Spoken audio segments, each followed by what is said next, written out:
जीतने वाले मैचेस को हारना और हारने वाले मैचेस को जीतना, ये तो पाकिस्तान क्रिकेट टीम की खूबी बन चुकी है। आज एक ऐसा मैच हुआ जो कि वन साइडेड तरीके से पाकिस्तान इजीली जीत सकता था, क्योंकि उन्होंने इंडिया को बहुत चीप तरीके से 119 रन्स पे बॉल आउट कर दिया। ओवरकास्ट कंडीशंस थी और पाकिस्तान की सब कुछ फेवर में गया क्योंकि उन्होंने टॉस जीता and they decided to bowl first. और सारा कुछ फर्स्ट इनिंग्स में पाकिस्तान की फेवर में गया because they bowled well and with the exception of Rishabh Pant किसी भी बैट्समैन को उन्होंने उस तरह सेटल नहीं होने दिया। सिर्फ एक ड्रॉबैक पाकिस्तान का नजर आया, वो था पाकिस्तान की फील्डिंग, जो कि पहले भी रहा है पाकिस्तान का इशू। पाकिस्तान इस वक्त इफ्तिखार अहमद को कॉन्स्टेंटली स्लिप पे फील्डिंग करने को खड़ा कर रहा है और पहले भी इफ्तिखार में अहमद ने ही यूएसए वाले मैच में फील्डिंग की। बट आई थिंक यहाँ पे इशू ये आ रहा है कि एक बहुत ही बेसिक रूल फॉलो नहीं हो रहा। वो ये है कि आप जो यंग लोग होते हैं जिनके रिफ्लेक्सेस तेज होते हैं, आप स्लिप में उनको खड़ा करते हो और यूजुअली वो आपके टॉप ऑर्डर के बैट्समैन होते हैं। इफ्तिखार इस वक्त नंबर 7 पे बैट कर रहे हैं एंड वी ऑल नो कि no matter how young he calls himself, he is not young, right. तो उस इफ्तिखार को आपने स्लिप में खड़ा किया हुआ और उन्होंने यूएसए वाले मैच में भी एक कैच छोड़ा और आज भी उनके रिफ्लेक्सेस की वजह से ही कुडंट जंप उतना जल्दी और वो कैच निकल गया। तो ये सारी छोटी छोटी चीज़ें होती हैं जिस पे आप इम्प्रूव कर सकते हो। But again Pakistan is not really spoiled for choices. Slip में अगर देखेंगे, रिजवान ने कीपिंग करनी होती है, बाबर ने एज कैप्टन बॉलर से बात करनी होती है and then I think Usman Khan भी इतने रिलायबल नहीं है स्लिप पे, तभी उनको खड़ा नहीं किया। बट आई थिंक जहाँ पे क्रेडिट बनता है वहाँ क्रेडिट देना भी चाहिए, क्योंकि बाबर आजम की कैप्टनसी को हम सारों ने बहुत बातें की हैं। बट आज जो विराट कोहली की विकेट थी, आई थिंक वो ऑर्केस्ट्रेट हुई थी बाबर आजम की स्ट्रैटेजी से, क्योंकि उससे पहले वो फील्डर गली में था और जब वो बॉल हुई तो उससे बिल्कुल एक बॉल पहले वो फील्डर गली से पॉइंट पे मूव हुआ और वहीं पे कैच आउट हुआ। तो आई थिंक ऐसा ऐसा बाबर आजम की स्ट्रैटेजी वगैरह इंप्रूव हो रही है, but again it is not yielding the results. Overall I think Pakistan ने बहुत ज़्यादा बड़े नाम के, हमने ऑन पेपर तो ये चारों फास्ट बॉलर्स बहुत अच्छे लगते हैं और आज बल्कि परफॉर्मेंस भी उनकी अच्छी थी, इवन तो यूएसए वाले मैच में सबकी उतनी अच्छी नहीं थी, बट फिर भी पाकिस्तान जीत नहीं पा रहा। वो उन लोगों ने भी इस पिच पे खेला है, ठीक है पिच थोड़ी टू पेस थी, आउटफील्ड जरा स्लो है, but at the end of the day these are professional cricketers यार, ठीक है। They should be knowing how to play in any condition whatsoever. अब अगर आप देखें कि रिजवान ने काफ़ी ज़्यादा बॉटल्स को काफ़ी ज़्यादा बॉल्स खेल ली, ठीक है, और उन्होंने फिर मतलब he should have finished the game but he again bottled the game और उनसे फिनिश नहीं हो चुकी। जब आप इतनी ज़्यादा बॉल्स खेल लेते हो, so you need to be able to finish the game ताकि उसका ब्लेम आपके ऊपर ना आए।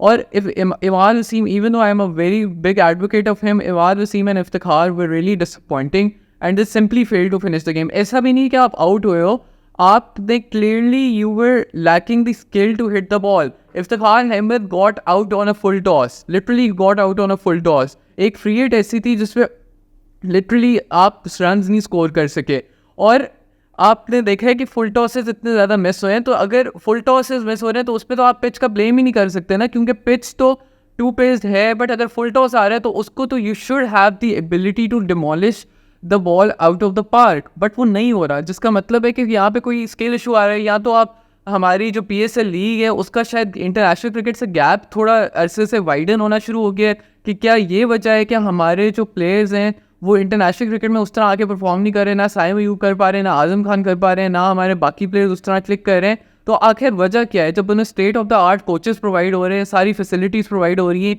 तो फिर भी इतनी बिलो पार परफॉर्मेंस क्यों है? पहले यूएसए से हारे और अब इंडिया से जीता हुआ मैच हारे हैं और बार बार इतना मौका भी नहीं आता। You were literally in the middle of United States, आप न्यूयॉर्क में उनको हरा सकते थे, you would have made history, but again we bottled the match. अब यहाँ पे हम फिर से like as you all know, it's like the land of unpredictables, Pakistan as we like to call it, predictably unpredictable है और फिर से अब एक अजीब सी सिचुएशन में पड़ गया है। जिस तरह मतलब एक्सेप्शन अगर सिर्फ 2021 का वर्ल्ड कप ही था जिसमें हम स्मूथलेसली चले और सेमीफाइनल हारे, बट वरना तो 2022 में भी हम नीदरलैंड्स पर रिलाय करते करते फाइनल में अल्लाह अल्लाह करके पहुंच गए थे। और अगर हम इस सिचुएशन में देखें तो मुझे ये लगता है कि पावर प्ले की जो परफॉर्मेंस होती है उससे बहुत टोन सेट होती है। अगर आप पावर प्ले कंपेयर करो दोनों टीम्स का, तो पाकिस्तान ने 6 ओवर्स में 35 रन्स की और 1 विकेट लूज़ की।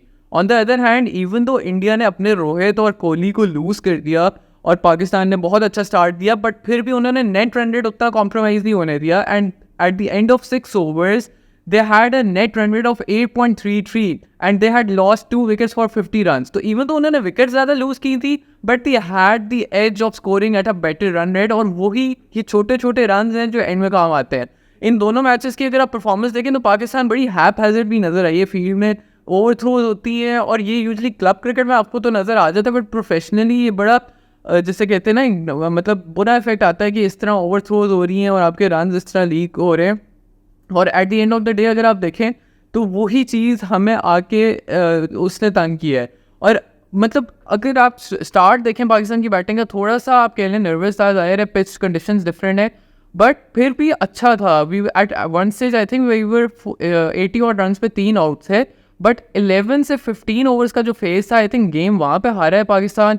और वो मतलब उनसे वो जो बुमराह का था, बुमराह को खेल ही नहीं पाए, जैसे मतलब साइकोलॉजिकली शायद बहुत इफेक्ट होते हैं, या क्या है. उस फेज में they had not lost 3 wickets for just 26 run.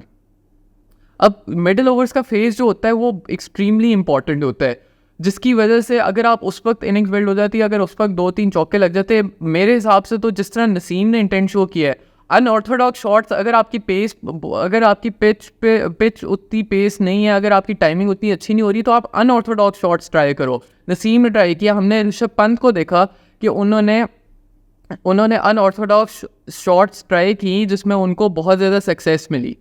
और अगर मतलब ओवरऑल देखें तो आई थिंक रिजवान ने काफ़ी ज़्यादा बॉल्स प्ले कर ली, और इवन तो ऑब्वियसली उनकी इंटेंशन तो यही थी कि वो फिनिश करें मैच को, क्योंकि विकेट्स गिरती जा रही थी. But at the end of the day I think जेलन नहीं हो पाई पाकिस्तान टीम, क्योंकि एकदम से बड़े प्लेयरों को इंक्लूड कर दिया और पीछे बड़ा अनसेटल रहे. पहले शाहीन कैप्टन बन गए, फिर बाबर कैप्टन बन गए, but nonetheless this is the team we have, and I think हमें बहुत ही ज़्यादा कोई कॉम्बिनेशन सेटअप करना पड़ेगा, और उम्मीद लगानी पड़ेगी कि यूएस से मैचेस आ रहे हैं और हम अपने अगले 2 मैचेस कॉम्प्रिहेंसिवली जीते हैं, and maybe we can bring back Saim Ayub and Azam Khan, because these are the players that we have, right. अब वर्ल्ड कप के बीच में इस तरह प्लेयर्स तो नहीं चेंज कर सकते, तो may be just give them the confidence. और ये लोग ऐसे प्लेयर हैं जो पावर हिटिंग कर सकते हैं, तो अगर आपने सिलेक्ट कर ही लिया इनको, तो just give them a go, and you never know कि things might turn around that like they always do with Pakistan cricket team. Let's hope for the best.